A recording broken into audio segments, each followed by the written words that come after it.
खुलुमबाय नायगिरि नोंथांमोन इनार गोरबोस इउटुब चेनेलाव बयखौबो बरायनानै लाबाय। गोदान भिडिअ लाबोनो थुलुंगा आरो मददनि थाखाय चेनेलखौ साबस्क्राइब खालाम।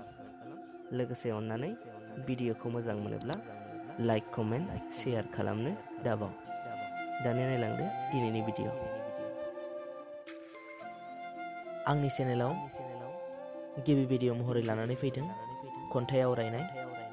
खन्थाइनि मुं मुस्कान्नि देंखो 18 लिरदों बिबेका नार्जारी, आवरायदों लिरगिरियानो।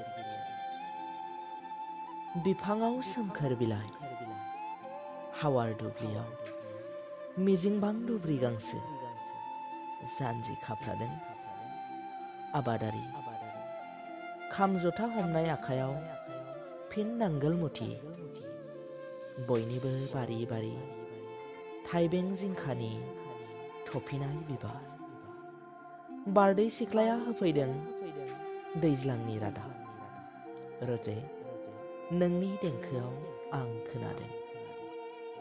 सोदोमस्रिया बैसो राबाय, बिसोर दा इसोरनि सिनायथिबो बिजिरनो रोंबाय। गावखौ थान्दै खालामना हाजिर जायो, सोरबा गोजा, सोरबा गोमो, सोरबा गुफुर बायदि गाबनि खसाब गाननानै।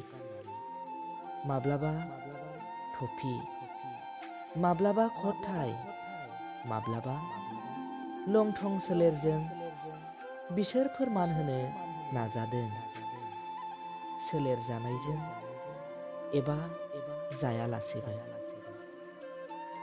मुंबो होदों सिउब्राय, जिसु आल्ला, राम कृष्ण आरो गोबां। बोथोर बादि थांना थानायखौ आंबो सोलोंदों नोंनि देंखोनिफ्राय, आरो बोथोरनि खान्थि आंबो बुजिसै। लावजें आसिजों बिलिरलाङो सोरेर, बेखायनोथ' दिनैबो फोजाखाङो सैथो असैथो, हिंसा अहिंसा, धोरोम अधोरोम, नियाय अन्याय। सुबुंथिनि गुन फाराग सुनो हाया, बेखौनो जारिमिनाबो फोरमायगोन।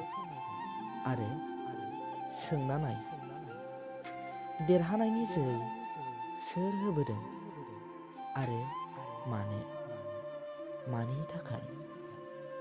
गोजोन्थों। भिडिअखौ जोबजासिम खोनासंनायनि थाखाय फिन साबायखर जासिबाय।